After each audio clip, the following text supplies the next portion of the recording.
Okay, so Raphael is here. Raphael, we are presented with a range of AIs. I've never seen so many AI attendants. I must be an AI coach or something because I've never seen a bigger class of AI note takers than live attendees. So I guess yeah, people are clearly applying AI in their businesses, which is exciting. So with that being said, Raphael, we'll let people come in as they arrive, right? One thing I want to draw everyone's attention to is the workbook, which is in the chat. So if you have not already seen the workbook link that I've posted in the chat, then make sure that you grab that, Raphael, because we will be getting started and we will be. So I'm just going to post it again. Here we go. All right. So I'll just give a couple of minutes to those others who are dialing on or joining. Um, and the first thing I want to say is that the aim of today's session is to identify how revenue ready our pitch, our current pitch is. And we're going to actively focus in terms of, again, this is going to be all around the first part of our pitch. So why this is so critical is because many people overlook the very first part of their pitch, and why this can be, again, can be limiting, right? Is because the very first part of your pitch is ultimately where buyers start to assess, they start to decide. And if a buyer is unclear, if they need more context, then they might not go ahead and invest. So this is what we're going to specifically be working on. And I'm just going to double check if we've got a couple more people who I know are hopping on. Um, and so I will just, again, I always like to reward people who arrive on time.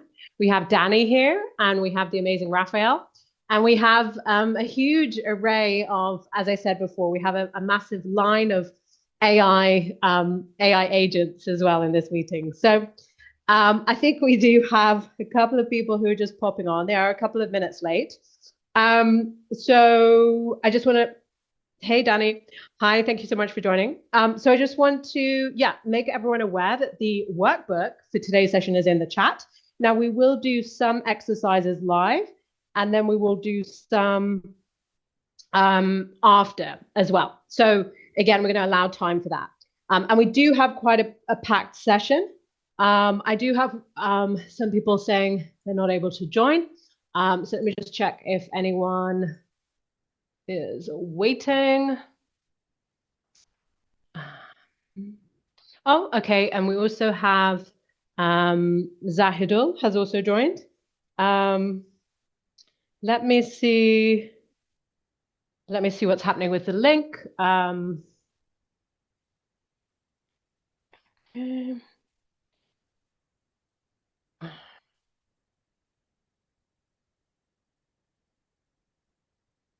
And then we will get started. So in about 1 minute, everyone, apologies for the delay. But yes, we will get started right away. There's a couple of people who I think are having some challenges, tech challenges, as ever. Okay, so, okay. So we'll let the others hop in as they as they can. I'm not sure if 2 seconds here, everyone. Sorry for this.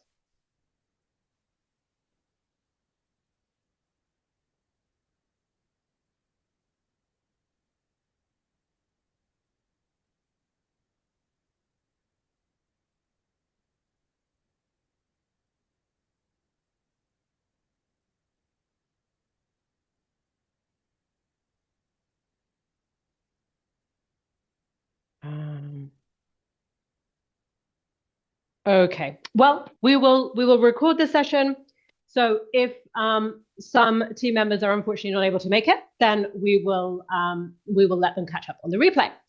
So with that, let's get started. Let's dive in because we have a very packed session for everyone today. So the first thing, attention you. So this is the revenue ready. This is your show up live bonus resource, right? So I just want to highlight for everyone. This is, again, there's a worksheet that we'll be going through. So what we're going to work on together is going to be the very first part of your pitch. Then there are some key sections around where at the moment does your pitch currently break and get tested when you are under pressure. So whether you're in an investor situation or whether perhaps, again, you're in front of a buyer, what are the key things that might happen? And then we're going to look at 3 key shifts that you will commit to make as a result of joining today. And we're going to have some live hot seat sessions as well. So that is the worksheet that we're going to use. Now, next, let us get started. All right. So hopefully everyone can see my screen here. So first of all, in terms of this event and session, this is primarily for founders. So a lot of the challenges, a lot of the pain points that I help entrepreneurs and founders with are around buyers and specifically as well around how to increase their sales. This is going to be an interactive session today. So definitely we're looking to understand how can we speak more belief into our pitch and into our business so that people really feel our vision. And this is something which I saw Danny deliver brilliantly as part of her investor pitch, right? And so again, people might be at different stages in terms of their pitch and their journey as a founder. Again, maybe they've, for example, seen a TED Talk and they want to know how to pitch in a way that feels natural, authentic, but at the same time that when somebody stops you and asks what you do, again, that you feel credible, you feel aligned. So again, this is about helping you today to make a significant shift between maybe where you're at right now, and you could be further ahead than this, or you could be just getting started. And my ask to you today is that if you really, get into the sessions, what can you take away and what can you apply? And how can you start to use your pitch more and more frequently? And so we're going to cover the sales clarity framework and the 5-second pitch. We're going to cover the 1-line pitch formula as well and how you can turn your idea into a pitch that people understand instantly. Then we're going to do some pitch scoring and some hot seat coaching. Okay, so first of all, to start off with my founder story, right?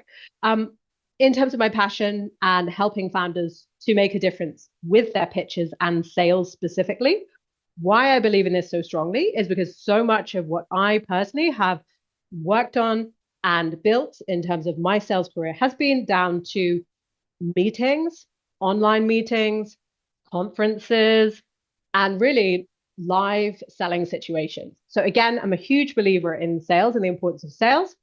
And collectively, I've generated a significant amount of revenue. So again, now my objective is to help you to do the same with your business. And in terms of what you as a founder really want from your pitch, ask yourself, in terms of not just outcomes, but what is it that you want? And now let's look at this from another perspective, which is from the buyer lens. What does a buyer want to see? Ultimately, they want clarity. They want to understand your offering. They want to have some level of confidence in it, okay? They want to have this sense of why you, why now, etc. Right? So there's got to be a confidence aspect to this.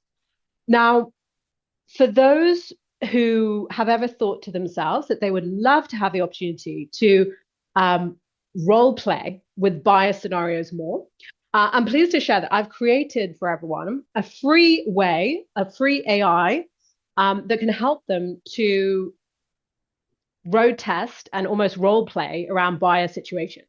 So this is on my Instagram profile, and I'll show you how you can access it in a moment. But coming back to the pitch and the ideal pitch outcome, we're looking for precision. We're looking for confidence in our delivery. We're looking to essentially help to change our inner dialogue and script as we deliver our pitch, right? From maybe I'm not ready, this feels an uncomfortable situation, etc., into something more around how can I get more energized when I'm in a high pressure pitch situation so that I essentially take the initiative as opposed to feeling the pressure and being affected by it, right? So um, I mentioned the buyer AI that I've helped, and basically it's published on my Instagram. It's called the Pitch Perfect Simulator. You can access it. It's one of the links in my profile. And I'm just showing you on the screen an example of a screen grab from a conversation with the buyer simulator. So essentially, I said, I'm not sure what buyers want most.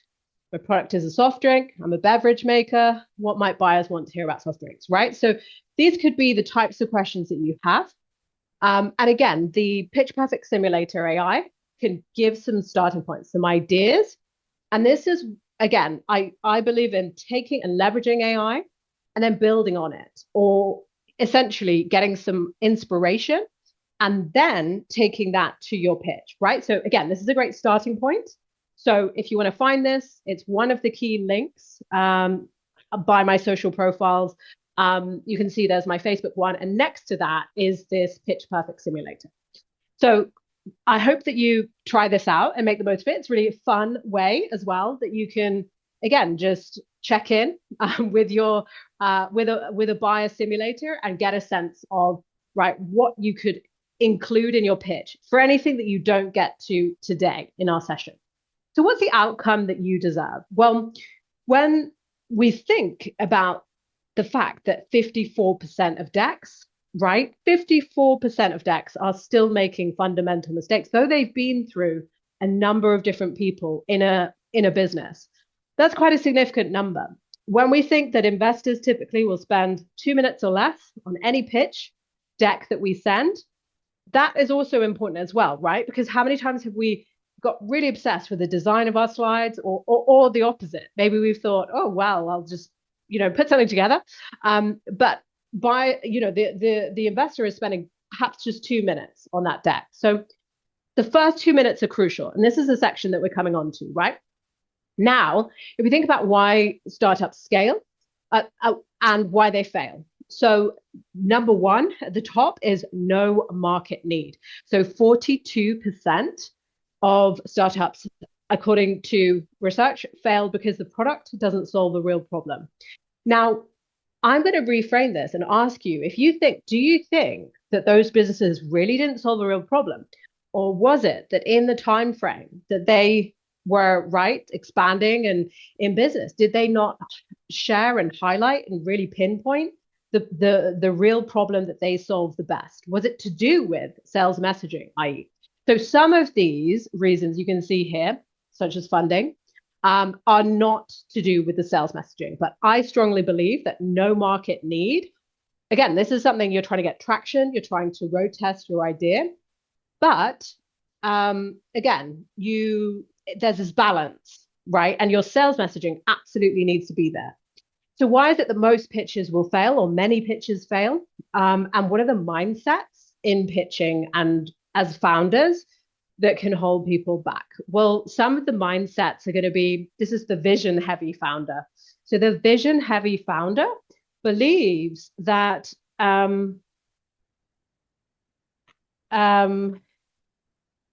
oh, okay, sorry, I've just got someone who's trying to join the meeting.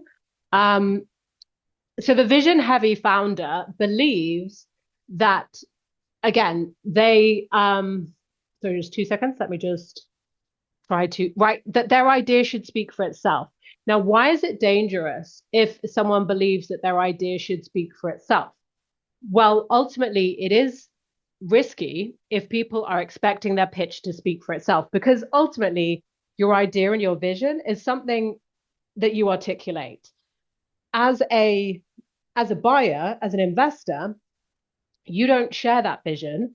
And so the challenge is to bridge that gap between what you as a founder see and believe and are building in this really exciting way, and then ultimately how they can buy in and be part of that vision, right? So that's really important for us to recognize. So let's think about another key mindset, right, around why most pitches fail. And here we're also looking at the fixes as well.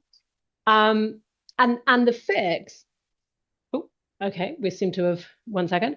And the fix to this is going to be around how we reframe. So again, the reason I'm sharing these examples on mindset is so you can get a sense in terms of where you fit in currently. So I want to know if anyone, and you can pop it in the chat, but if you see yourself in any of these, scenarios right now, right? So for the startup raising capital, again, what is the mindset that they have, and what are some of the challenges that they are finding? So they are finding investors only care about the numbers, right? And they are finding that the problem is that they, as a startup, are not necessarily as clear about their numbers. And that can be a stumbling block because buyers expect that, right? The buyer and the investor absolutely expects that. So what is wrong with this specific scenario here? Well, what is wrong is that while financial data is a crucial aspect, right, to your pitch, investors also want more than that. They don't just want just the hard numbers, and that isn't going to necessarily win you the pitch, but it's an important element, right? So we do need to know our numbers, but it's the narrative. There's got to be this sense of a compelling narrative and flow and a story that really resonates with investors. So we need to explain the problem we're solving, the market opportunity, and our unique solution. We need to demonstrate that our product or service is gaining true traction in the market, and then ideally to share some kind of proof points. And we're going to come on to the ideal structure in a moment. Here's just one more example of another founder mindset in pitching. It's the dreamer turned doer, okay, who's not quite ready to pitch yet. And again, why this is a negative is because they're perhaps holding back from pitching enough to really improve in this area. And again, if you're waiting for the perfect moment, the perfect pitch, it doesn't necessarily come. So again, the fix is to really start before you feel ready and to really start to use these opportunities to pitch as learnings. And then you can build momentum and improve as you go. So what are some of the technique pitch mistakes that people make? Well, the pitch can be too long. It can feel a little bit flat and low energy. And I think we've all heard those kind of pitches. And then sometimes, who here has had this type of pitch, right? That it's just hard to pinpoint the actual offering and what it is. What does it actually do? What does it solve? And if it's unclear on who it's for, again, that could affect the outcome. If there's no emotional resonance, if there's no relatability with the founder themselves, again, that's going to leave people unclear and not necessarily with strong buy-in to have success and conversion with their pitch. Some other reasons that top pitches fail: there's no clear problem. So if there's no clear problem, again, they're not really convincing investors as to why they exist, what's their purpose. So it's either got to be the problem or the result and the outcome that they deliver. And maybe market misreading. So bad data, poor validation prior to presenting data is another reason why pitches can fail, because that causes buyers to question the actual robustness, right? The actual pitch and the founder, if they're not necessarily using the most credible sources. So this is the first thing we're going to work on together practically. So we're going to master the first 5 seconds to win attention in our pitches and attract more sales. So I'm going to teach you now the elevator pitch formula. So the elevator pitch, what is the elevator pitch? Well, you're probably aware of what the elevator pitch is, but again, many people and many founders are not necessarily leveraging it to its full potential. So this is your 30 to 60-second introduction. And coming back to what we said, were those first 2 minutes are so, so critical. So again, if we can really get our elevator pitch right, we could essentially put that at the start of our pitch, really hook our buyers, and then essentially we've already delivered the key reason to work with us, to buy in, to sign up to our pitch. So yes, a lot of people start with who they are and stating their name and their role, right? But again, in certain pitch scenarios, you'll know that you can lose about 3 minutes of your pitch just on who you are, your role, and your experience, right? So that isn't necessarily the right way to approach this. It's also in terms of what you do, right? So exactly what you do and describing your business. Again, what it is isn't necessarily what people are listening out for. They want to know why it's useful to them, and they want to know why to remember your business and offering. So again, there's many people who are literally saying, like, I'm a plumbing contractor, right? But again, that isn't necessarily why people want to work with them. And that's just too, again, it's too practical. So people just tune out. It's not interesting. Um, Again, another key thing here would be articulating the specific challenge and pain point you address and how strongly you do that. If you make a strong case, people really connect with your pitch. If you don't, again, then people feel like it's maybe a generic problem. Maybe they don't sense the true, like, why this is a serious problem for them. And if they don't have that emotional connection, then again, their chances to actually buy in are going to be limited. Then they're thinking, why should they trust you? And around credibility as well. Credibility is crucial as well, where again, people want to reduce the risk in working with someone new. So here's again, so why does the first 5 seconds make or break your pitch? Well, it's because first impressions, as everybody knows, are incredibly important, but it's not just what you're saying. It's actually how you deliver, how you show up, the energy, the expression, all of those different things are going to impact your pitch. And the Wolf of Wall Street stated that in 4 seconds, right, prospects are judging your expertise, your enthusiasm, and your sharpness, right? So there's a lot to consider. However, again, smiling, your handshake, strong posture will help. But it is around your message and it is around your delivery as well and your energy as well on the day. So let's together think about, right? So this is my framework, the impact framework for pitching. Now, today, we're going to just work on the impact part. So the introduction and relevance, the mission and market. So this is your opening segment to your pitch. Again, an example of a hook opening would be, what's that relatable statement that really connects with your prospect's world? How can you make it personal, specific, and in the language that your buyers actually understand? So again, only you and your sales team or with your experience of sales will know the specific language that your buyers are using with you, right? So an example of this would be, we help busy managers save 10 plus hours weekly with AI powered scheduling that actually understands priorities. So even though there's a lot in that sentence, does everyone see how it is one sentence? There's quite a lot to it, and it's very measurable as well. So 10 plus hours, that's very specific on the result. So they're immediately telling people and highlighting the positive, which is their result. What do they save, deliver? What do they offer? And so that's why I like this as an example of an elevator pitch, right? Because it's very specific and clear. And then it says why they're different as well, that actually understands priorities. So again, are they saying in that they understand priorities? Their AI understands scheduling priorities in a way that other offerings in the market don't. But are they almost implying it without, again, that's why I think that's quite a nice example. So now we're going to do some, right? So we are now at the part where I'm going to invite you to do something practical, right? Let's engage with your pitch and let's think about how we can help you to start winning every single pitch that you do, because that is my intention, right? So again, what's the opening that's going to hook with relevance or problem clarity or result clarity and compelling proof points. So this is what we're looking for. And here we're thinking, again, are there strategic questions we're going to have ready as well? So for perhaps later in our pitch, when who here has been to a pitch, right? And the investor says, or the buyer says, do you have any questions for us?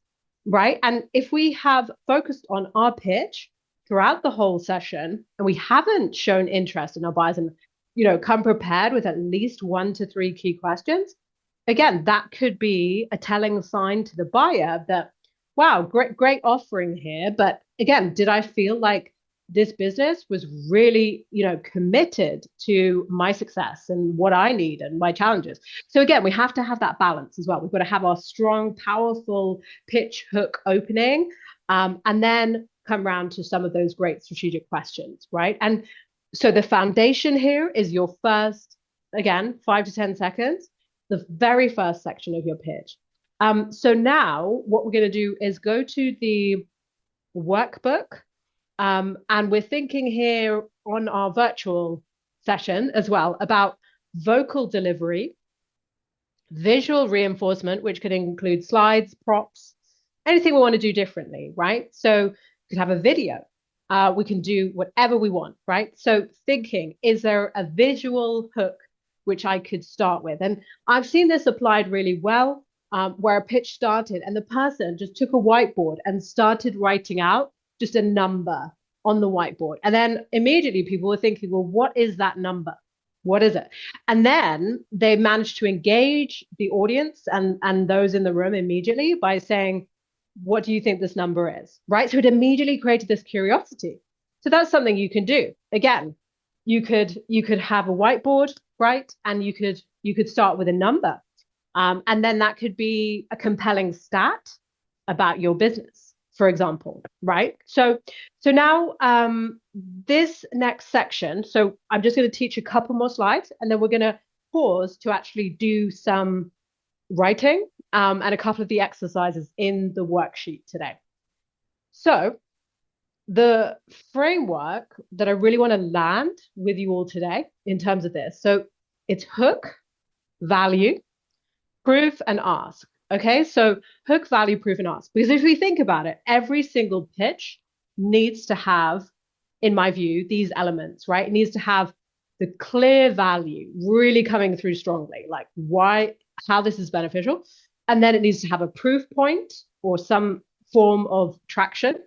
And then it needs to have a clear ask. Now, how many times have people gone into a pitch? Now, it's not just the end ask as well. I want to share with everyone that this might be the ask leading up to your ultimate ask, right? So we're thinking here in layers and stages in sales. So we're thinking of building to that final ask to, sign a contract with us for £500,000. That's our ultimate ask. But again, what do we see as a clear and realistic next step as a result of our meeting? Is it going to be, for example, a demo with some key team members from that team? Is it going to be, these are just a few examples. Again, you may have specific ones for your industry. Is it to agree to take some sample? Is it to agree to a trial of some kind, a pilot, right? So these are all some examples of the ask, but we always want to have some form of ask definitely predetermined before we go in that room. And ideally we have 2 different ones, right? So we have our key ideal ask, and then we have a secondary ask that, let's say we get pushback or any kind of, resistance from the buyer, we're going to say, okay, we'll talk them through that resistance. And if we can't break through that, then we'll say, okay, how about this? Right? And we just position that as, here's a more comfortable next step here. And that means that we don't walk away empty-handed, because essentially we haven't pushed. Again, coming back to the pressure aspect, the pressure is on us. We're the pitcher, and we don't want to put the pressure onto our prospects too soon, because they will crack under the pressure, right? Because at this stage, they're ultimately evaluating us. So again, that's the dynamic we need to be aware of. again, it's a sensible pitch, a strong pitch, which creates rapport and relationship. So if this is the key framework, so hook, value, proof, ask, and then what we're doing today is thinking how we can refine the structure together. And then I've mentioned as well the AI simulator that I've created.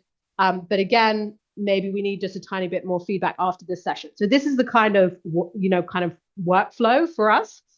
And so I'm just going to encourage everyone before they get started on the first exercise in the workbook to take a piece of paper and just write out hook, value, proof, ask, refine the structure. So from your perspective, thinking about your pitch as it is today, thinking about what I've shared with you now to get us started, what do you feel are the key areas? What's the one key area for you that you are, again, you're comfortable is a key area for growth? So just choose one. And I'm just going to give you about 30 seconds on that.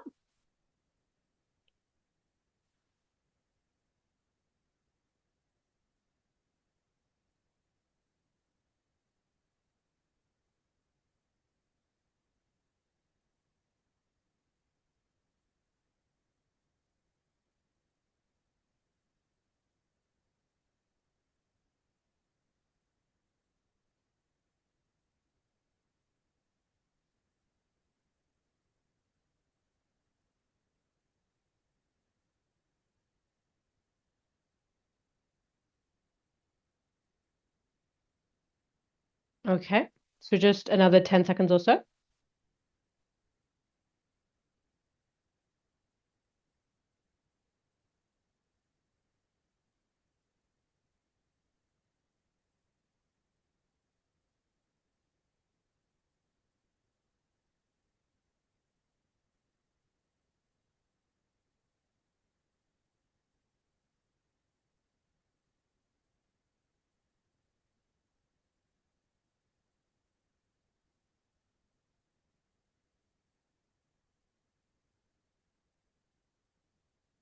Okay, right. So that is that first part, right? So now that you've thought about this, right, and what that key area is, I'm going to give you a suggestion for after this meeting today and what you can try. Okay. And what I suggest, so following this session, record a 90-second version of your pitch. And if there is not space on the hot seat, okay, because we do have at least a couple of people who will be doing their hot seat live. If there isn't space, then I want you to send it to me and I will give you feedback. But again, I want you to try to apply this as here's what you are going to change or do differently, or what area you're really going to focus on in that 90-second version. So again, it's just one area, and then I can give you feedback on that one area and that specific shift, right? So now what we're working on is, okay, we're here to master the art of the perfect pitch. Let's think about some scenarios where we might want to use this, right? So it could be that we're at a conference. It could be that we have a virtual meeting with key buyers, right? So if we can really master this pitch and we can think about how to inspire a yes in our sales pitches and ultimately lead to more conversion, right? So I mentioned that non-verbal communication is important. The next thing as well is that, as I said, questions really engage your buyer. Curiosity and the relevance hook. So in terms of the structure of your pitch, the attention is highest at the start. It then falls in the middle of your pitch. And then at the end, so it's like a hammock, if you picture a hammock, right? So again, the key parts that I'm inviting you to work on today at the start, and then ultimately the end to your pitch as well, because you want them to remember your pitch and to be really memorable. Now, here's a key thing as well, right? That we want to be emphasizing the features less in the early stages of our pitch. And we want to be emphasizing the benefits and the results more. So again, emotional results, tangible or intangible. What do people gain? The customer focused language that you can apply here to really be understood rapidly. So this is a kind of mirroring, right? Mirroring your buyer. Often what people are doing if they're focused on features is that they're thinking about, again, very product focused, very technical language. People are mainly tuning out to that. So it's about how does this improve your prospect situation? And the next thing as well is your buyer persona. So every single pitch should be specific to their ideal buyer. If you have like, of course, you have a niche, right? But if you have not narrowed down just one ideal buyer persona that you're selling to, that could be what is affecting your pitch outcomes as well. Because really, any time you're doing your pitch should be to that ideal buyer persona or a group of that ideal buyer persona. It should never be the case again, that if we have multiple ideal buyer personas and we haven't really, as it were, mastered one specific client segment, my recommendation is stick to your one buyer persona. And then you want to really build and scale around how you help this specific buyer group so well, and then you can build out, right? Once you have this real kind of category winning aspect to your position in the marketplace, that would be my recommendation. But there's a lot of founders and buyers who might be going for several. So we want to understand the background, some key similarities. And then we want to think about what are the common challenges they face. And I'm sure, again, for those on this call, that is something you think about a lot. So all right, now we're going to do the first exercise. We're gonna open up our workbooks. I'm gonna set a timer, and I just want to invite everyone to. We're just gonna start this timer, and I just want to invite you. So the first exercise is around based on what you've learned today, based on what I've shared with you so far, right? And based on how you would normally do your pitch. So just step back for a moment into your typical way of pitching. And I want you just to try to write out what that early part of your pitch would typically look like. Is there key examples you would use, key phrasing? And this is again just off the top of your head. Okay, so I'm going to stop talking, just let you start. If there are any questions, feel free to pop them in the chat. And yeah, okay.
Okay. So that's 5 minutes. So let me just have a look. Um, okay. So great. All right. So how did everyone find that exercise, first of all? I hope everyone was able to get something down. Um, and I want to hear in the chat, and hi to Bavin, who's just joined.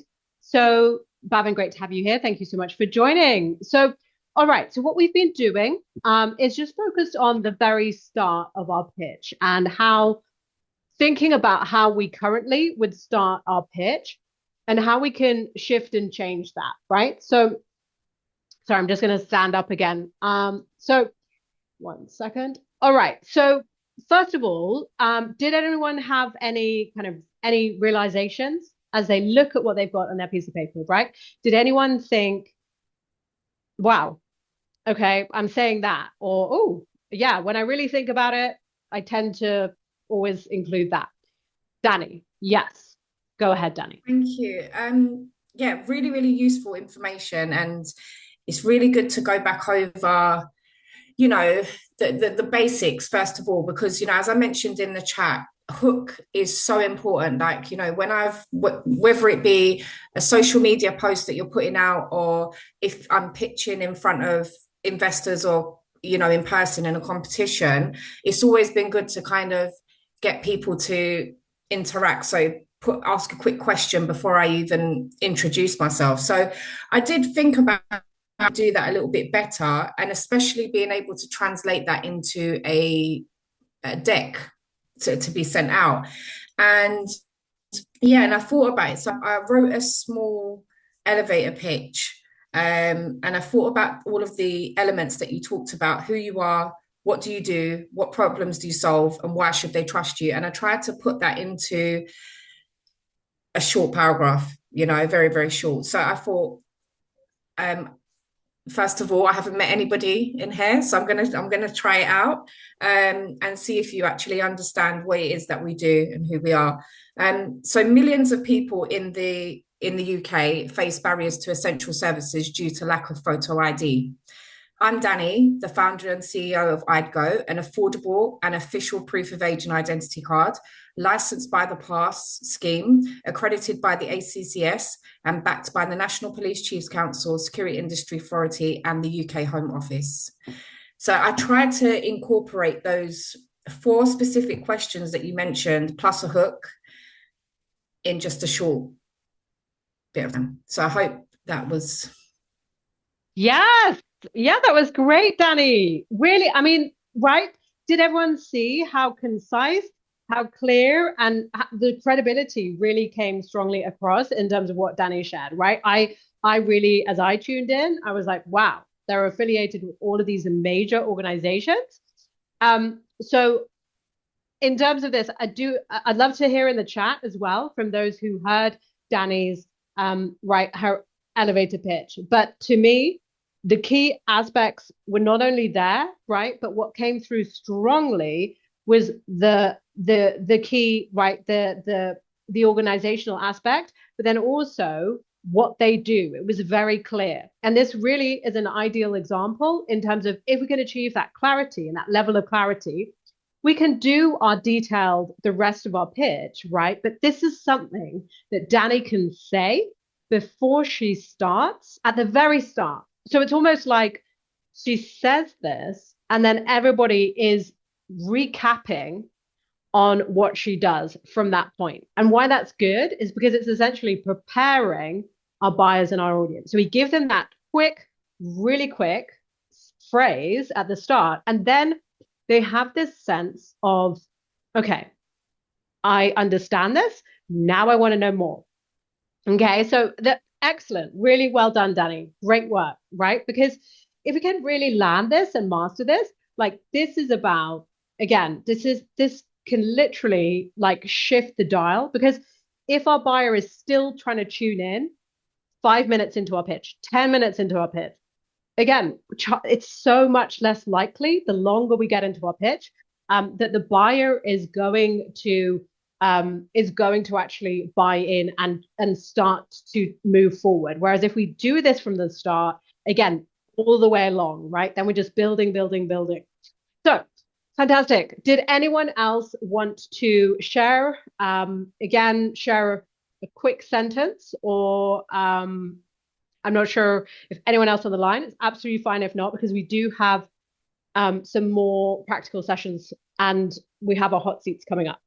So I'm just going to double check in the chat if we have any other. Right. Okay, great. So let's move on then. So now what we're going to look at, right, is another. So you'll see in the resource, and Bavin, please find the resource in the chat, because the resource is essentially, we are now going to come on to our pitch scoring, and we're going to essentially, so I'm just going to share with everyone again, share the resource so everyone can see this. So here's what we just did. We did this section, okay, where our pitch is at. Then by the end of today, when we finish, we're going to write down our 3 shifts that we're committing to from this session.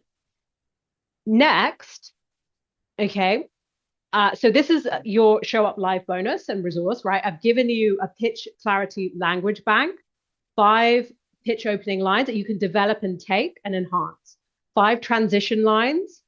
Okay, so this is when you're in your pitch, these are transition lines that build towards your final offer and ask.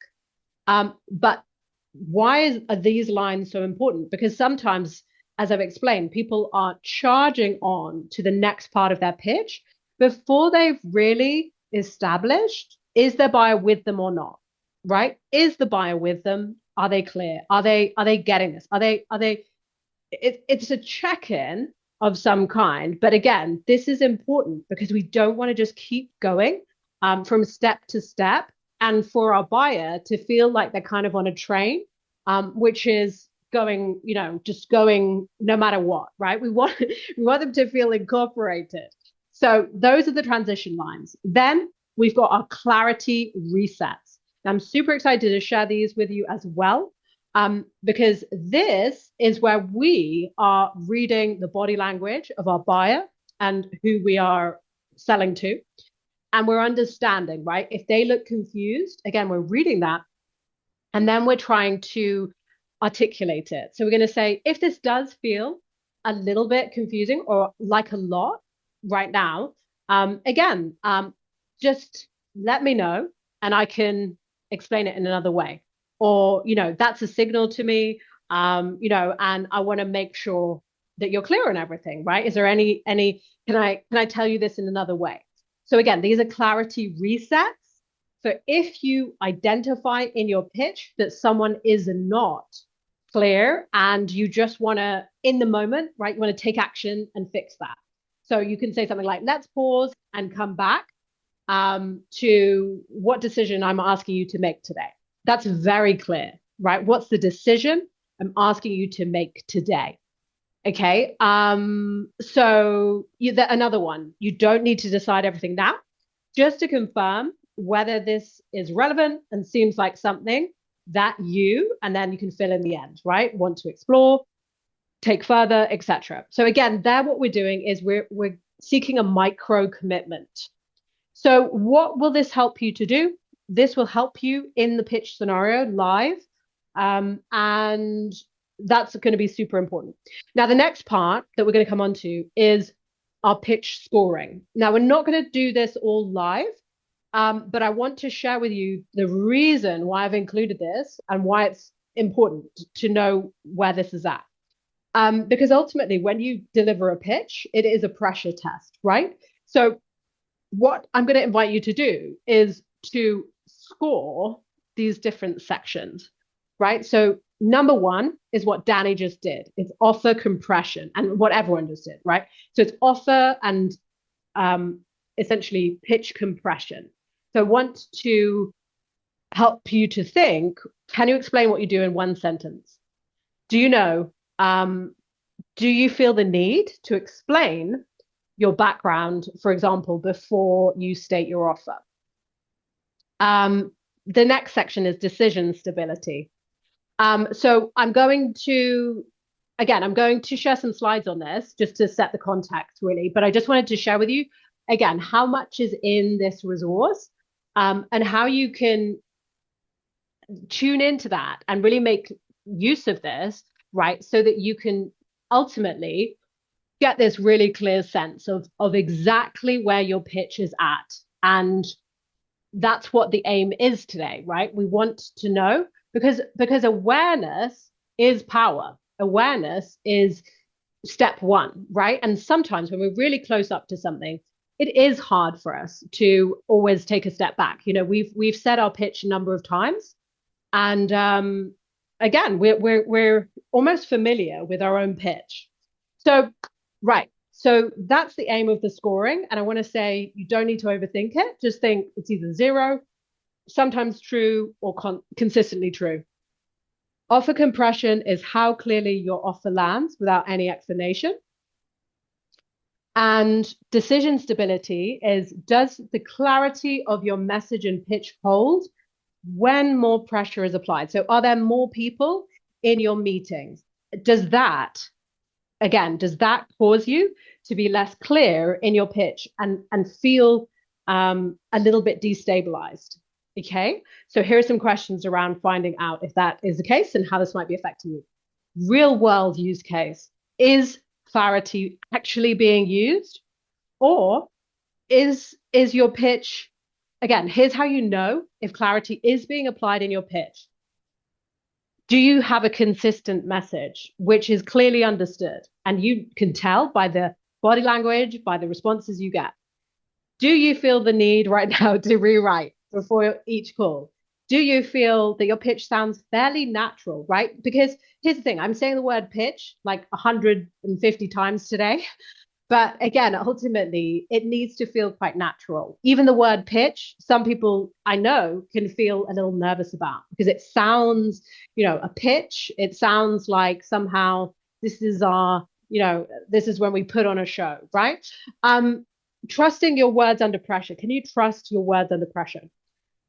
Here's the next thing that you'll be looking at in scoring. So again, I'd really like to hear from every single person who's joined this call on how did you do the scoring and what did you learn from it? Okay, because this next section is the confidence under pressure. So your confidence is grounded if you stay calm when buyers hesitate. If you don't, have you ever been in a pitch scenario where you can sense the hesitation and then you talked more, not less, okay? And that was maybe because you felt a little bit less calm, right? Fair enough.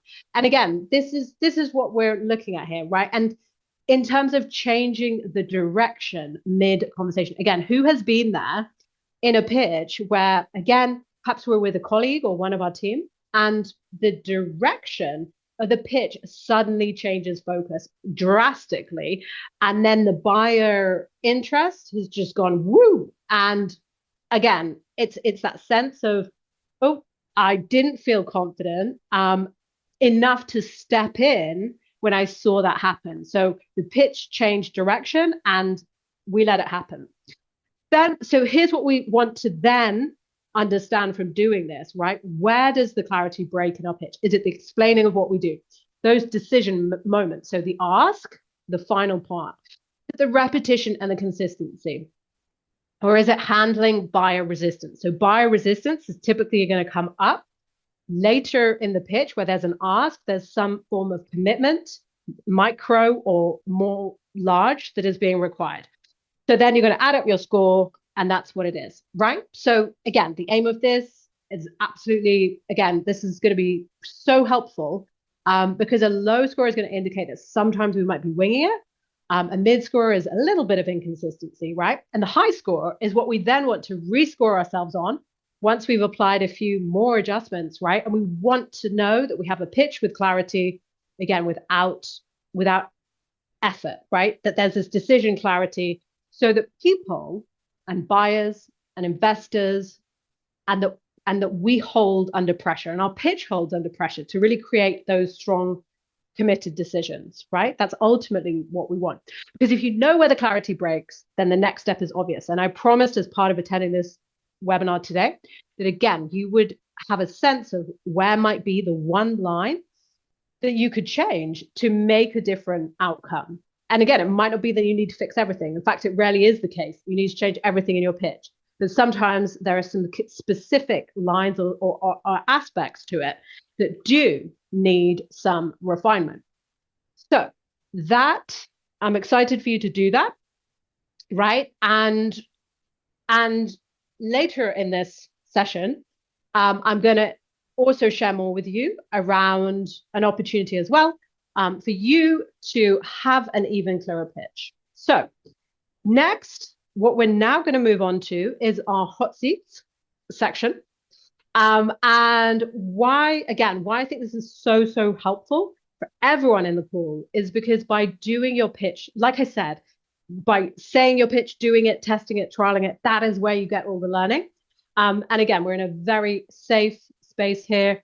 So I'm sure that in terms of, again, the opportunity to test out your pitch as it currently is a really great opportunity, right? So if those who would like to do a hot seat would like to raise their hands, and then we will go one by one. And in terms of the hot seat, I can share a couple of slides on this, but essentially, this is a really informal way for you to road test. If you want to just do the first part of your pitch, if you want to do a 1 minute, 2 minute version, if you want to do a little bit longer and present a couple of slides as you normally would, fantastic. Okay, because really it's an open playing field here. So yeah, I'm looking forward to hearing from a couple of people, right, in this session so that we can, again, I can give you that feedback. And then again, you can have even more realizations and takeaways from this session. So if you would like to do your pitch, I believe, Bhavin, you've raised your actual hand. Um, Bhavin, are you ready? Do you want to start?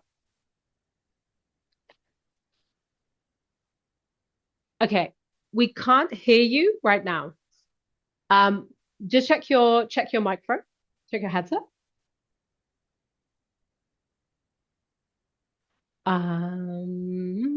We can't hear you. I've just got to pop outside. Yes, Danny. I've just got to pop outside for a couple of minutes to get my son, but I'm going to come Okay. back after Bhavin and I'll join the hot seat as well. So I'll let Bhavin. Oh, perfect. Thank you. I'll just be back. Okay. Okay, perfect. Okay, thank you, Danny. Yeah. Okay, amazing. Okay, great. Danny's gonna be back. Yeah, we can hear you now, Bhavin. Yeah, I can't figure out why I can't use the hands-free. Maybe I'll go first because I'm in a coffee place, which I didn't realize would close at 6, but they're still, so they're not shut yet per se, but let's do me first and then. Yeah, let's do you like first. You're going to do it to a few others. Yeah, there's others yeah. as well. So let's first of all, let's just so I just want to spotlight you, Bhavin, and then all right. Okay, so Bhavin. Okay. So when you're ready. how does it? Do you want me to pitch to you and to pretend as if you're a prospective client, obviously? Yeah, so Bhavin, if you can please pitch as though, yes, so tell me I'm either an investor or an ideal client. Tell me as your ideal client, tell me what's the one buyer persona that you would like to deliver your pitch to. Okay, and then that's all I need to know. And then yeah, essentially we can role play from there. And if we can both be on the screen as well. If 1 second. If that would be. Yeah.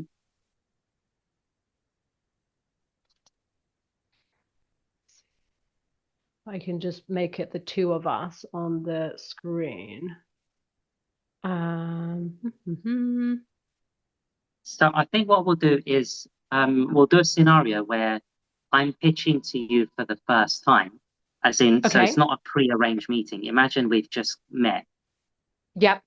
like some type Yes. of cold outreach, whether it be on the phone, in person, or let's say a networking event. And the pitch will be a few minutes. So it will be like a snapshot trailer of a full pitch. So I'll keep it very short and succinct. Okay. And then I won't know anything about your business. So it'll be good if you can just make stuff up. And then I will. I'll pitch to a business which I don't have any idea about, which makes it more fun. Okay. Yeah. So Yeah. you Sounds can make perfect. up any industry, or you can go by your 18 cells, but pretending as if I don't know anything about it. Okay. Sounds Yeah, good. or Okay, if you want great. to make up something, yeah. Okay. I So will, shall we don't start? worry. Yeah, let's start. Okay. So imagine we've already started engaging, we know each other's name, and then you ask me what I do, and then I'll Okay. introduce it. Okay. So Oh, 3, 2, 1. hi. Okay. Oh, hi there. Hi, nice to meet you. Is it Nice to meet you. Bhavin? Is that right? Yeah. So my name's Marvin, Bhavin. and Yes. I help businesses online with two main areas within, like, let's say, the umbrella of digital marketing. There's two main areas that I focus on. Number one over here is getting businesses to stand out. So call it Project Stand Out, where we get them to stand out through photography, the reviews, the copywriting, the messaging, their positioning. And there's a whole host of other kind of branches that branch off that. The second main pillar is visibility. So this is SEO, being found much more, keywords, but in short summary, it's just being found online for the audience that is looking for a business like yourself. Those two pillars are underpinned with a little bit of consultancy and some personal development. But the main focus is generally digital marketing. So just to clarify what I do for businesses and yourself, since you took an interest in your asking a range of questions, is we'll do a little practical exercise where I'll get you to have a look on your phone of how your business is doing on Google. Because what I do in a Okay. nutshell is I help businesses with those two pillars that I mentioned, but in ways where the competition, so your competition, we have absolutely no idea what we're doing. So my brand is called Google Ninja, taking the philosophy of a ninja and martial arts, applying it to Google for businesses minus the violence. So it's great and it's fun and it really is exciting over the last 3 years when I started in 2022, because the vast majority of businesses that I worked with, we were able to consistently get them to stand out, and we found much more where their target audience, who for the large chunk or the large kind of piece, is on Google, to helping the business to expand and scale, where I play a jigsaw piece role in the growth of their business. So maybe it applies to you. But instead of me just pitching to you, let's put a kind of a sales persona aside and just focus on me and you looking at your business briefly with three main kind of areas, right? And that's what I want to hit home on for this conversation. It's not really about me closing the deal. The priority is these three things, which I'm about to mention. What are your problems? And for me to determine them very quickly and accurately. Number two is what are very specific solutions, simple ones and maybe creative ones. And the last one, and this is the biggest one, is what are the benefits of those solutions? And if I can get you to understand those three efficiently, then again, instead of me selling to you, me and you can maybe form a collaboration where we work together, where I provide the service that I might propose, which is going to benefit you with those benefits that I mentioned. So it sound good? Okay. Okay, I good. haven't. Okay. Oh, Oh, you haven't finished? Okay. Yes, I was just Bhavin, about to that finish does with a couple. it does sound quite good. I'm not sure that I completely understood all of that, but yeah, it sounds like it could sounds interesting so far. Okay, so thanks for the feedback. The last bit will be just getting you to practically, because all of that was abstract in a way, just explaining it verbally. Then I was going to get you to use your phone and then visualize Okay. what I was saying in terms of getting you to stand out and being found more, but seeing what your specific problems are on Google for your Google business. Okay. So For here's your my Google business. phone. Here's my Yeah. phone. So what Okay. would you, what would you So, suggest here? okay, so assuming if we're going to focus on 18 sales, imagine if someone is looking for a sales consultant or sales coach, they would go online and Google the most simple keywords of sales coach near me or sales coach in Cambridge or wherever you're based at the time. So if you do that on your phone right now, you'll see the maps pack that will pop up and obviously websites will be underneath. Okay. Let me do that. So now that you've done that, the question to ask now is,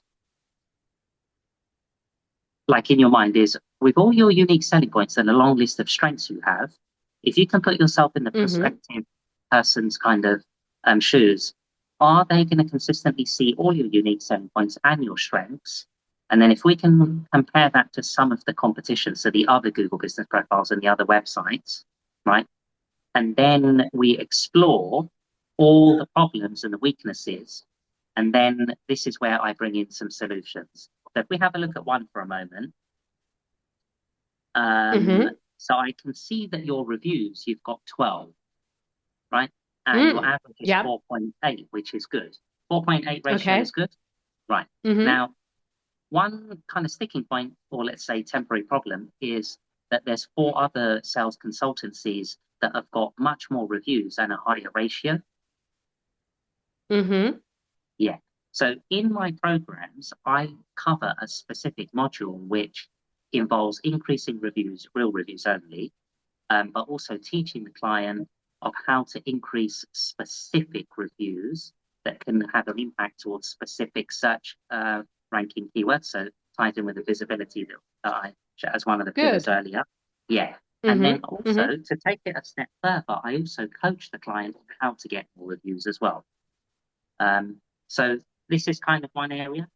If we just jump to another area, and if I can just get you to speak for a moment as well. So if we have a look at your photos, and okay, Bhavin, I think this is really good for everyone to see. Can I just ask you to just try to bring it to a close in about 1 more minute? So include this bit, and then if you can, 1 minute or so, and then just that will be really, really good. Okay. Yeah. So if I look at my photos, okay. So if we can fast forward, and I've determined and got you to have a look at, what the weaknesses are, and then we have a look at what potentially could be improved, etc. Okay. So those are just 2 of other problems that I've also noticed as well. And then there's other technical stuff that I can determine further down the line through your website by exploring the ins and outs of it and seeing how it relates to you standing out and also being found more. So to wrap it up, in a nutshell, there is a clear need to improve in this area as well as this one and this one. And then I would show them my package online, like literally on the screen, to relay the benefits and go through it. So if I was to wrap it up, I would say these are the benefits: more traffic, being found more leads, more inquiries, standing out more, your messaging is more correct. If you're going to be found much more, you're more likely to get more inquiries. And also you'll get more of the right people finding you as well. So to take it to another dimension, just to wrap it up, is it's not just about being found more, it's also being found more of your right target audience through more effective market segmentation. And there's much more to it as well. So think of this as a trailer, but we can maybe organize a proper meeting and go through the details of it and decide together which way forward is the best for you. So when should we do the next meeting? Okay, great. Okay, let's stop there. Okay, so first of all, well done, Bhavin. really, really, really good. Really, great effort and really, really detailed, right, in terms of the pitch. And Bavin's first. So again, it's always more challenging to go first as well with the pitch scenario. But yeah, so I'd love to hear from everyone in the chat as well around any key things. My first points, Bavin, would be in terms of what went well. So I really like the phone part, right? I like that you proactively asked me to do something on my phone to like demo to me, right? The specific scenario. That was good. I like the right. I like that you made an ask. I like that you then did a few check-ins as well in terms of your pitch. I think what was maybe so, and I think the other part as well that was really good was the karate part. So where you talked about that was really curiosity driving, right? Where you brought in karate because no one usually brings in karate to, we're talking about SEO and Google listings, and then suddenly you're talking about karate. I really like that because again, I think that is a hook, and I think that does break people's like typical like expectations around your business, and it was a very clear, right, in terms of the messaging. So I really like that.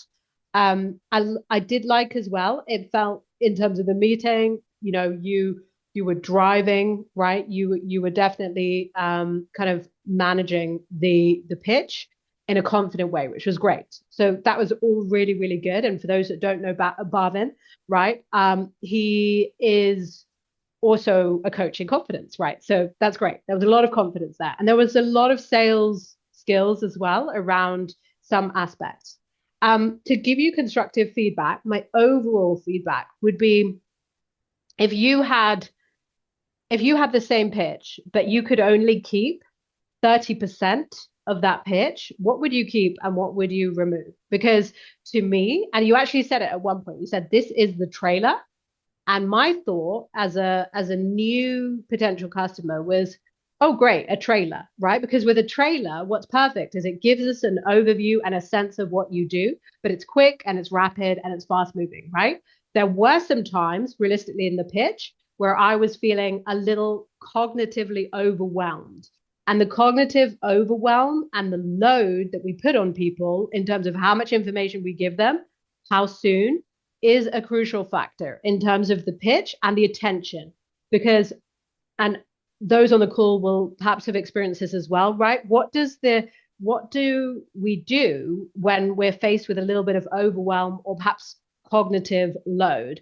Typically, we'll do a fight or flight response. So we'll either tune in and try to grapple and wrestle with it if we can, or we might even just slightly tune out. So that's the risk. Okay, I think, yeah, do you need to? Okay. But yes, does that make sense though, Bhavin, in terms of, yeah. I think your sound has gone, Bhavin. Yeah. Yeah.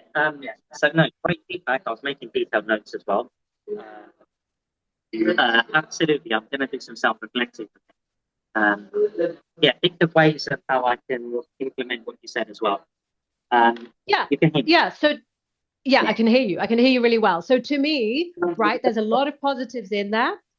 We could have less in there and it would have a more of an impact and more conversion, I think, right? Because you would keep that attention, you would have that clarity of where this fits in, and then you would get that initial commitment earlier. And if you've got that initial commitment earlier, then you can already be focused on, okay, now we're going to have the next step.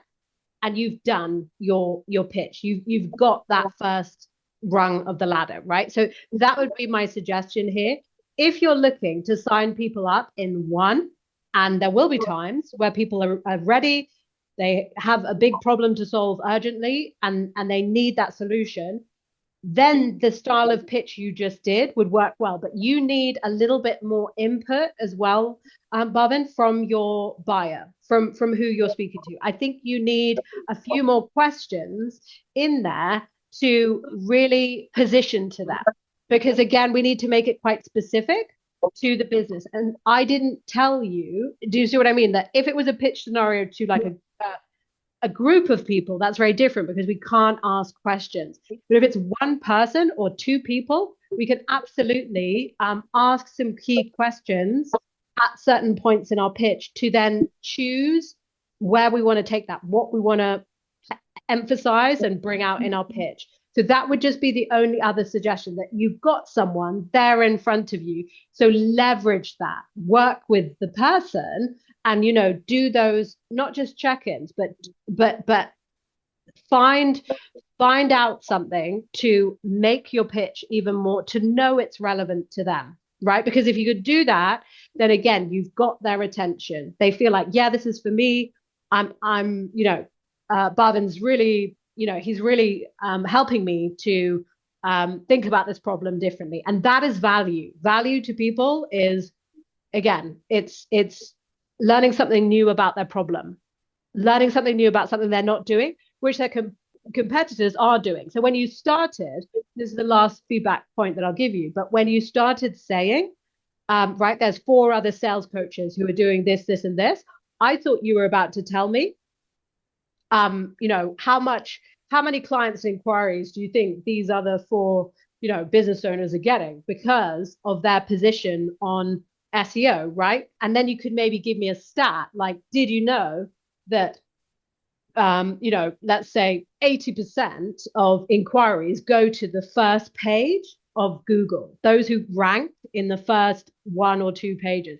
If you find a stat on that, Bhavin, I think that would be really powerful as well, because then you tell me that, and then that's something I'm not doing, that I didn't know, that other people are doing, and then that's kind of in itself like, wow, that's like an aha moment that I didn't realize. So yeah, so that would be my idea as well. Yeah. Okay, perfect. So then just bring that in. So and that's the thing, right? So you do have that somewhere, but definitely if you know that and you have that stat, you know, leverage it, make the most of it, right? Because definitely good data speaks a little bit to people. Okay, great. So was there any questions that you had, Bhavin? And did that help in terms of, have you been able to identify at least 1 or 2 key changes, shifts, or clarity gaps that you think you could develop based on this? So so I made a note of pretty much everything that you've stated in like shorthand. I've made my notes. So of the 7, well, there's actually much more here. Of the 12 things that I can see here, the 1 or 2 that definitely stand out immediately is the cognitive overwhelm, the questions. I mean, you did say I was checking in, getting you to check in, which is good. I do have a good habit of getting prospects to do that. The questions I have habitualized myself, per se, in the last year or 2 to start consistently asking the right questions. And then, like you said as well, to then guide the conversation based on that. I didn't do that with you in this pitch. So there is definitely scope to kind of have that inbred at all times. It's not like sometimes. Okay. So, brilliant. So, okay. Well, really good. Really good. So, okay. Excellent. Well, yeah. Fantastic. So happy for you, Bhavin. And yeah, really, really great pitch, and really want to recognize Bhavin for going first as well. So now I'm gonna Danny, I want to double check if now is good for you. Yeah, thank you.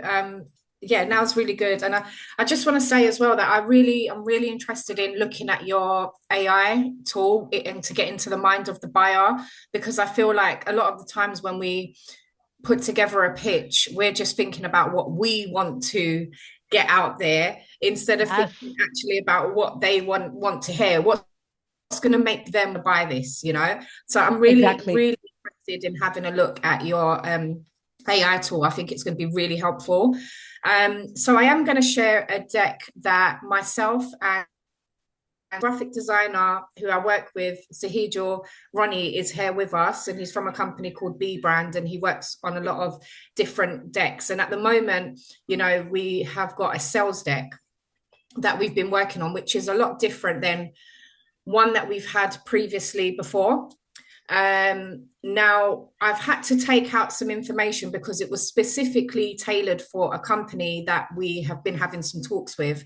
But Ronnie and I have decided that we're going to try to use the main frame of it so that we can then tailor it to different companies. And I think that that was on your score sheet as well. Is it the same pitch that you're kind of regurgitating over and over again, or are you specifying it to the specific person? And I think with, my company is an ID card provider, we're working with either prisons, or so we sell individual cards, but we're also selling in bulk to organizations. So it could be homeless, it could be care leavers. So we really have to be able to change the script of what we're saying, whilst also, keeping it,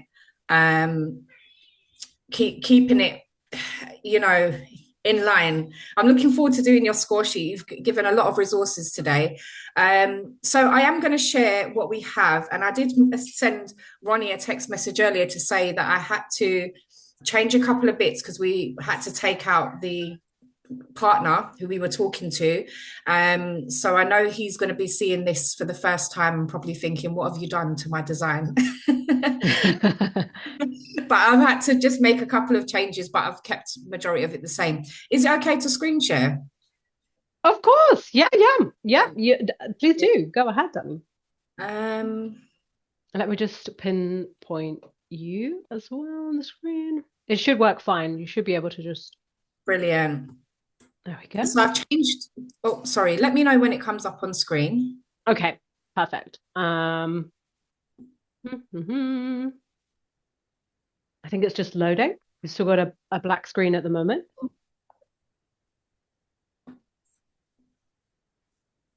There we go. Yes, got it. Perfect. Brilliant. So at the front, what we had was the organization that we were talking to. We had some imagery that reflected that organization. And I think Ronnie used some imagery from their actual website as well, which was really good to show that we've done our research on the company and, used a couple of their images. And then, of course, making it a bit more tailored by adding the information underneath here. Yes, that's really good, Danny. Yeah, the images as well. Nice. Sometimes I might have a conversation with somebody, or they might contact us and say, hey, we're from a drug and alcohol charity, or, care experience. We've seen that people are facing barriers to, as it says here, they might give us like something that they've said, a soundbite that they've said. And so usually what we try to do here is add what that is in these quotation marks, So let's say with this organization, they were saying, look, our young people, no ID, no access. And so we put supporting care experienced young people through trusted ID, and then put a little bit of information in this short introduction here. Whilst also kind of including just one sentence about who we are. And then we go into a little bit, so we kind of identify their problem straight away and let them know that they're, the focus of this proposal. And then it's why I'd go. And then as I mentioned in the elevator pitch, we kind of mention about being accredited and regulated, physical ID delivery, real world acceptance. So we talk about that it's accepted across the UK, and then that we are partnership led, that we have a mission at heart, which is to help people. A little bit more information about who it is that we're trusted by, our suppliers and licenses, who we're working with. And then a little bit more information about the customer journey. And I'm going to swing through this because it has some information, but we talk about what kind of journey would their customer be looking at in order to get this card. A little bit of information about where the card is accepted, where you could use it as primary ID or supporting ID. And if you notice as well, we try to keep each page not too wordy, even though there's lots of words on here. Yeah. And we're talking about how we can visualize the words a lot better as well, so that it is quite quick. And then, the payment model. you know, so we offer 3 different payment models. Sorry, I keep going straight through, but yeah, we offer the 3 different payment models to show them that there's flexible payment options of how they can pay for the cards. The pricing, how much is it going to cost them? Um, you know, and then how long does it take to implement the rollout? So, you know, how it will take us like 6 weeks to set up everything and get the cards out. Well, 5 weeks to get the cards out, and then 6 weeks to have everything just ongoing and talk about delivery. And then our last slide really is, you know, meet the team, you know, who is on our team, to show some more friendly faces, the experience behind the team, and then just a little bit of, you know, then a back cover, you know, with a little bit of information on where they can contact us or where they can view some information, and that's it really. You know, what I kind of worried about is that we don't really have a lead magnet. That was something else I've picked up on your call. I was thinking about, okay, what could we add as a lead magnet? Is it a pilot program? You know, what is it? So I'm going to really have some ideas about, because like I said, I think my main issue is not planting the seed. It's about closing the sale. You know, how do I get that? How do I get it over the line? You know, you've seen it, you like it, you've already identified the problem, because I've got people that come to me who have identified the problem and seen us as a solution, but then they still hesitate on that, on we're gonna let's do it, you know. So great. Okay, so first of all, everyone, round of applause for Danny, virtual or real. But Danny, was that everything you wanted to share, or is there anything else that No, that was it really. I just kind of to go through the deck and just make sure, because you know Ronnie and I are working on this, and it will be going, it's a year, and you know you'd like to update your material, and I just want to make sure that I'm not, it is a sales deck at the end of the day. And like I said, you know, we're good at showing all of the things that we want to tell you, but is that what they want to hear, you know? So. Okay, excellent. Okay, well, first of all, fantastic. Like, number one, in terms of there are so many positives around what Danny has just shared with the group, right? Number one, in terms of clean, clear messaging, right, of the deck. In the first one slide, it's telling you the tagline, which is totally clear. The next, right, the key problem it solves. Then it's telling you a little bit more. So really, actually, they could do a one-slide pitch. And I actually, having seen the deck, for an early stage sales conversation, I think this might be where Danny and her team can increase conversion, right? Which would be by keeping the structure that Danny has, right, essentially, but splitting it into different decks. Because in terms of, again, there were some fantastic, really clean looking slides that Danny had. Very, very good deck in terms of imaging, design, very strong to me. And real positives around that, right? Because that speaks about the brand, the professionalism. Look at the photos of the team. Okay. Oh, thank you, Raphael. Well, thank you so much for joining. Yes, I'm sorry, we've overrun a little bit. And yes, thank you so much for joining. Everybody, I'm needed in the factory, you see, so I need to go and help with something going on in the production. Well, thank you so much for joining, Raphael, and I'll send you the recording. And yes. It was great to see you. And we'll catch up. And it's been really amazing. I've learned a lot already. I was gonna try and pitch myself or drop some information as well, but yeah, I would make sure I do that with soon enough. Perfect. Okay, well, thank you again, Raphael. We'll catch up later. So amazing. So thanks so much. So in terms of Danny's pitch, right, what is working well is that Danny's very clear about her business, what they do. In fact, Danny is even so aware around what she's doing well. In fact, she even said, right, it's not planting the seed, and it's not building the initial interest. But my feedback, having seen the deck, and again, please do pop in the chat if you want to pop in the chat with what you observed and what you noted, right? But the key thing I observed is that it's moving very fast in the deck in terms of it's going from 0 to this is who we are, this is what we do, to okay, here are the price packages, here's how soon we can make this work for you, right? We're going to the end in that journey, in that same deck. And for some buyers, that might feel a little fast, right? Because they haven't got there yet. They need to first have maybe some case studies to say, ooh, this is how this worked for this organization. Because they're still coming back to, and Danny mentioned this, right? They're still coming to where do we fit in with this? Where can we apply this? So if Danny is able to demonstrate, here are the types of organizations already using these, here are the types of just one or two, that would be very powerful because that would help these organizations to picture in their mind where they could best use these.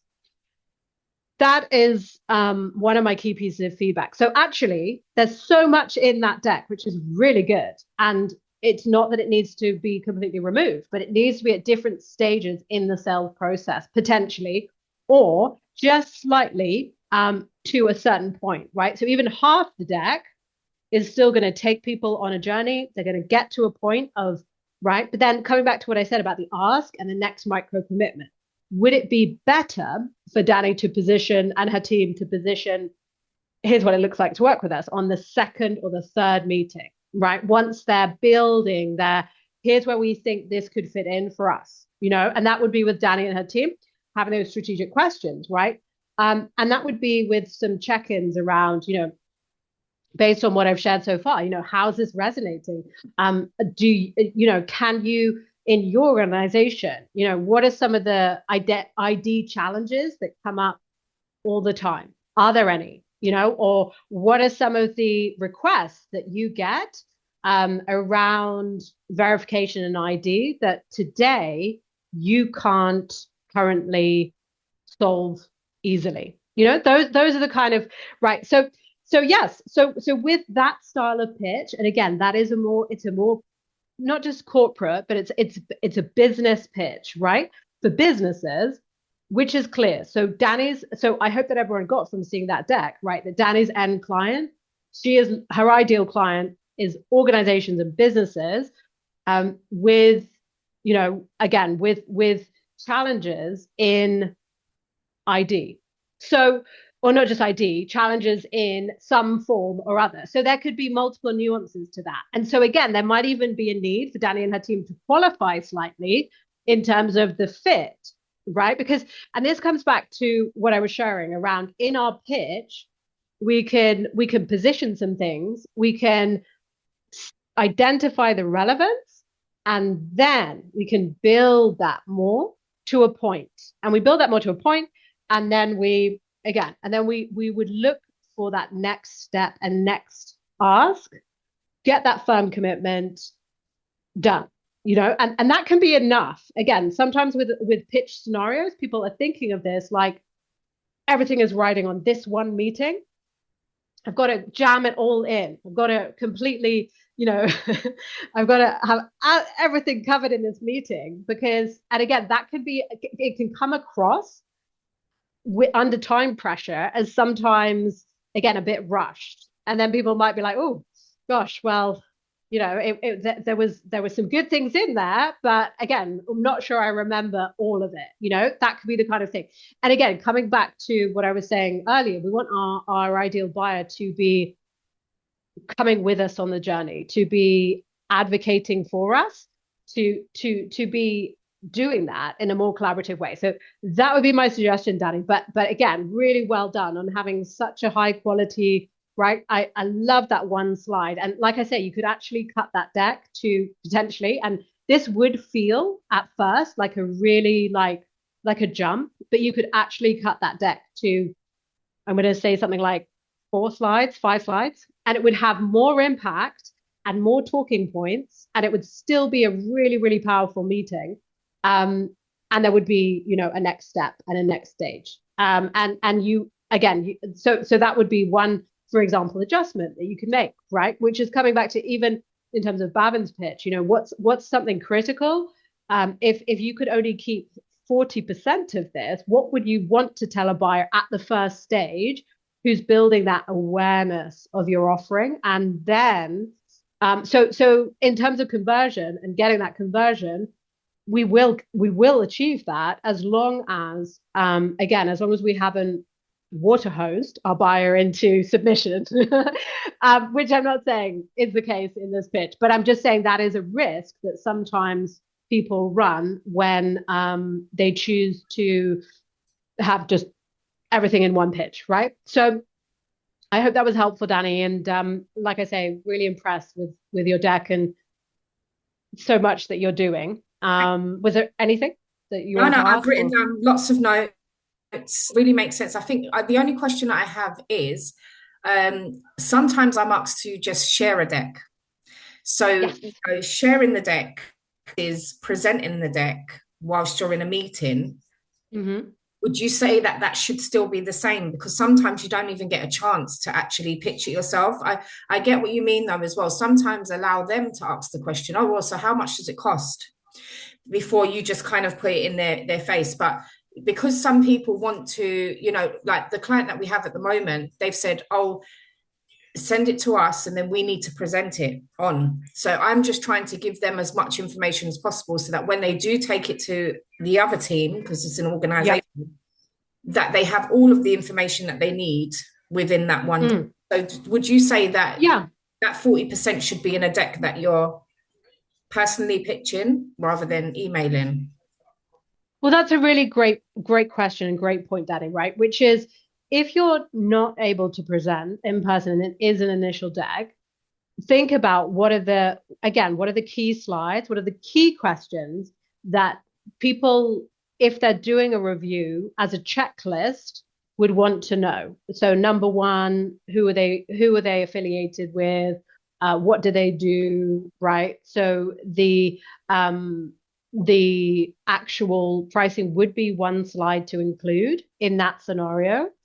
I wouldn't necessarily have the workflow one around the project timelines and how, unless they've specifically said. And one other thing you can do, again, if a buyer ever says to you, just send us a deck, you could definitely ask them at that point. You can be like, great, fantastic. I would love to send you a deck. Before I do that, can you tell me, right? Ask via email.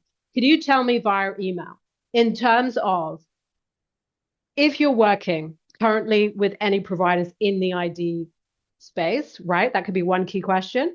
Another key question would be, can you tell me, do you have specific requirements around accreditation? Do you have, what's your size of members or of your organization overall? And that could be helpful to get a sense of the size.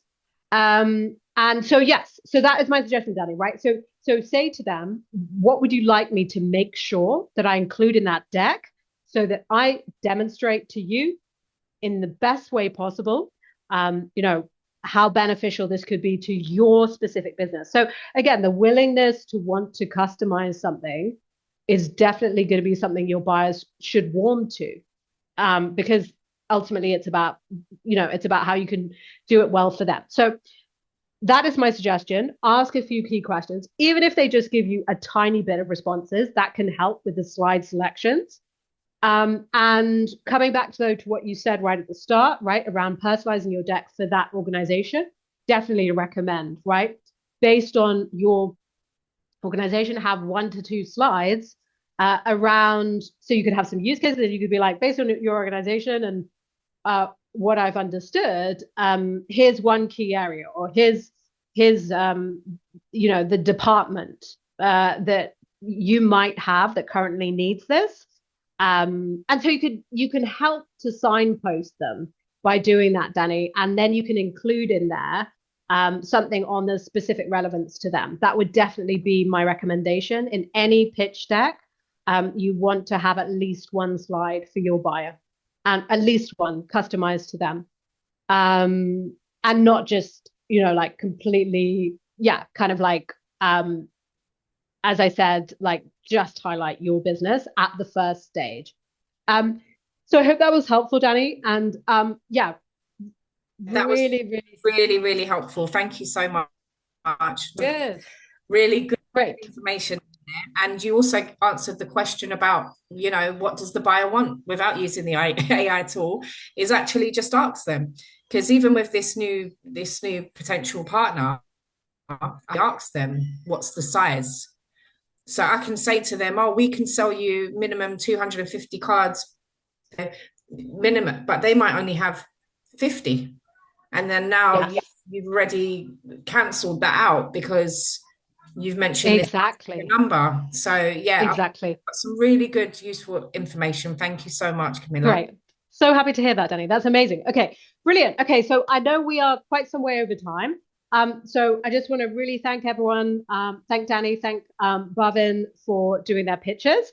And I want to thank everyone who joined today.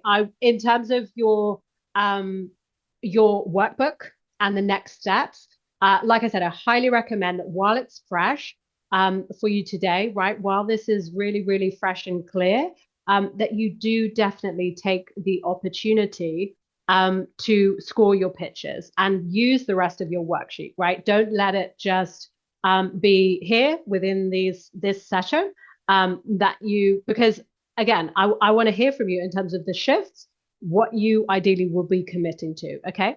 And there's just a tiny, tiny bit that I want to share with you around the next step. Again, for those who have joined today and who are ready to make enhancing their pitch more of a priority. And like I mentioned, in terms of the outcome and the benefits of doing this, right?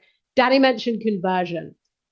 Whatever it is in your business that you are ultimately building towards, whether it is a scalable, sizable organization, whether it is happy clients, whether it is ultimately the freedom and lifestyle of a truly, truly successful and recognized entrepreneur, whether you are, again, in terms of your scale up and your startup and your business, whether you are looking for ultimately to get bought out and to be, again, globally perhaps recognized for your business acumen. These are just some of the results that are really possible when you have the confidence is one aspect, but the articulation, the messaging, and the approach in your pitch that really lands. And I really, in terms of why I believe in this so strongly, like I said, with my own sales background, right? If you are underestimating the importance of your pitch, the importance of, again, your opening to your pitch, those who hear it, if we're underestimating this, then again, imagine if we flip it around and we think about in 2 months' time, in 4 months' time, what it could look like if those who we are pitching to and meeting with are signing up for, again, significant opportunities with us, right? If we are getting this proven traction and the kind of interest that not only, it's not about validation of your amazing business idea and your offer and your value, but it is about having the kind of business that you can take to your ideal buyer at any time, and you will find people who want to work with you. I want you to have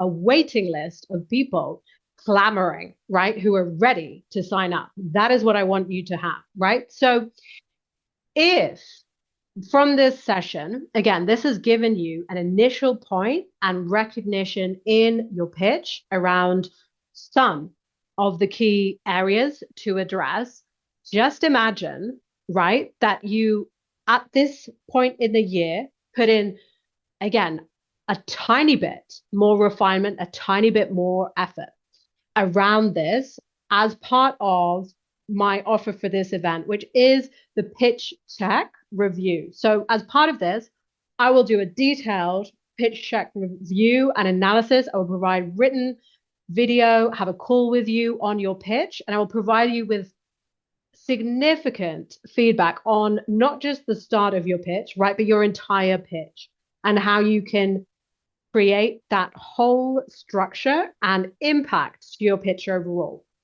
So, and you might be saying to yourself, right, that maybe now isn't the key time for you to prioritize your pitch. Maybe because there's so many other priorities in your business which are clamoring for your attention, for your focus.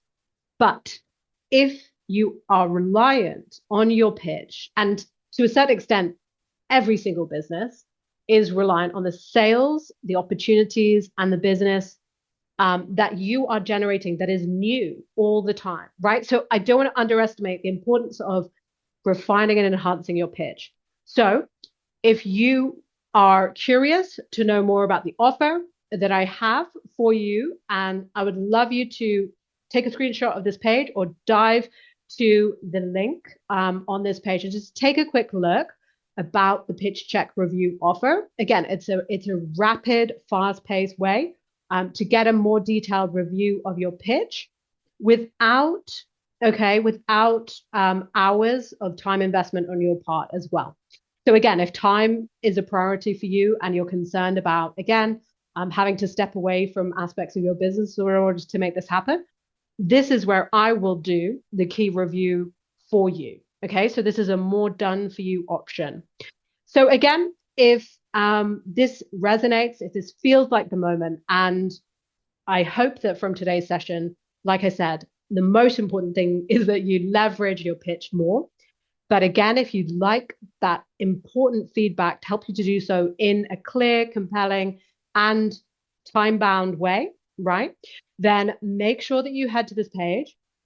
This is a current offer that I have. Again, it is specific to this event, and there is a window to sign up for it as well, of about 10 days of this event. So love for you to take a look. I'd love for you to see if this seems like a natural next step for you. And whatever you decide, I want you to know that, again, your success really matters to me. So I'd really like you to keep in touch. Tell me your wins. Tell me what your 3 shifts are. I will make sure that everyone has my social media to send me a message, and my phone number as well, right? To personally follow up, because again, your success is it genuinely provides real huge meaning. But not only that, right? It inspires others, and I know that you have so much potential and so much more that you can give to others, your clients, and the world. So I want to help you to do that. I hope today's session has really helped you to unlock a little bit of that today. And I'm going to encourage you to take this forward, take it seriously, and keep going. Most importantly, keep going with your pitch. Let's make this happen. And with that, I want to thank everyone so much for joining. And I hope you've enjoyed today's session. And yeah, I want to wish you all the best for the rest of this week. And if you do have questions, do reach out. And yeah, if anyone wants to share anything before we dial out, please do go ahead. Brilliant. I just want to say thank you so much. Honestly, it's as valuable as it was, a while ago when I first, had a session with you. And I just, really appreciate all of the advice. And I hope that what I'll do is I'm going to make the changes, as you mentioned, into the deck. I hope that Ronnie and I can get it done within the next 10 days so that we can then have taken a screenshot as well. But thank you so much for your time. I know that you went over as well, but it's really valuable. Oh, I'm so happy to hear that, Danny. Thank you so much. Thank you for joining. Thank you to everyone who joined today. Your time, your input, your engagement today made this session what it is. So yeah, I want to thank everyone who took part in the hot seats as well. And yes, I'm super excited to hear about your results, how this shifts things for you. So yes, definitely keep me posted on how this goes. And yes, to those that have not been able to take part today, I do hope you'll join me for another event soon. So thank you again, everyone. And with that, I will wish you all the best, and we will close the session. Thanks, everyone. Take care. Bye-bye. Bye.